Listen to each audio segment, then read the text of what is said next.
எம்பெருமானி ஆத்ம பந்துக்களுக்கு எம்பெருமானை பிரார்த்தித்த ஆசீர்வாதம். தர்மம் செய்யும் போதும் பிரார்த்தனை செய்யும் போதும் இதை நினைவில் மனதில் நினைத்து கொள்ளுங்கள். தர்மம் செய்யும்போது நம்மளுக்கு இது பண்ணால் இது பலன் கிடைக்கும், இது கொடுத்தா அது வரும் அப்படின்ற வியாபார நோக்கில் செய்யக்கூடாது. அதே மாதிரி தர்மத்தை செய்யிச்சு பலனை எதிர்பாராமல் செய்ய வேண்டும்.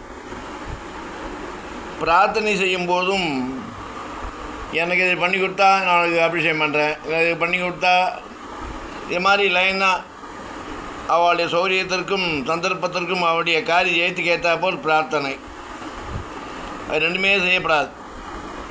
தர்மம் செய்ய வேண்டியது என்பது உனக்கு பிறவிலேயே இறைவனால் விதிக்கப்பட்ட விதி, இறைவனால் கொடுக்கப்பட்டுள்ள ஒரு கட்டளை. இறைவனால் கொடுக்கப்பட்ட இந்த பிறவியில் அதை நீ செய்ய கடமைப்பட்டுள்ளாய்.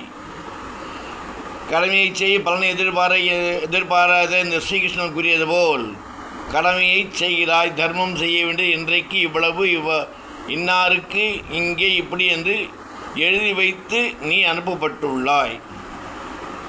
இதை செய்யவில்லை என்றால் அடுத்த பிறவியில் எப்பொழுது மனிதனாக பிறக்கிறோமோ அப்பொழுது செய்தே ஆக வேண்டும்.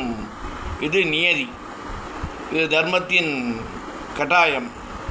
அதனால் தர்மம் செஞ்சேன் உட்காந்து தாளம் போடுறதுக்கு வேலைக்கே ஆகாது.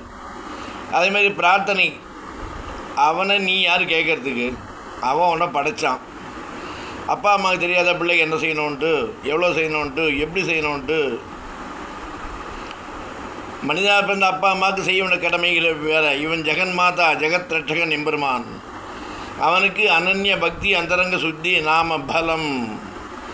அதை பிரார்த்தனையாக வச்சுக்கணும். உன்னை நினைக்கணும், உன்னையே நினச்சிருக்கணும், உன் பேரையே சொல்லிட்டு இருக்கணும், உனக்கு அடிமையாக இருக்கணும்ன்ட்டு அப்படி பிரார்த்தனை பண்ணுங்க. அதனால தான் அந்த காலத்தில் பெரியவாள்லாம் குழந்தைகள் பிறகுத்தே ராமா கிருஷ்ணா கோவிந்தா நரசிம்மா லக்ஷ்மி நரசிம்மா மகாலட்சுமி அன்னலக்ஷ்மின்னு இப்படி தெய்வத்தின் பெயராக வச்சா.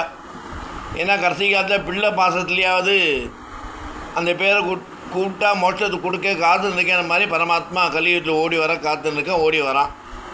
அதனால் பிரார்த்தனை செய்யும் சரி, தர்மம் செய்யும் சரி, பிரதிபலன் எதிர்பாராமல் செய்ய வேண்டும், செய்து காட்ட வேண்டும். அதற்காகவே பிறவி என்றை நினைத்து கொண்டு வாழ்வோம், வாழ்ந்து காட்டுவோம் என்று கூறிக்கொண்டு ராமானுஜரின் திவ்ய திருவடிகளே சரணம்.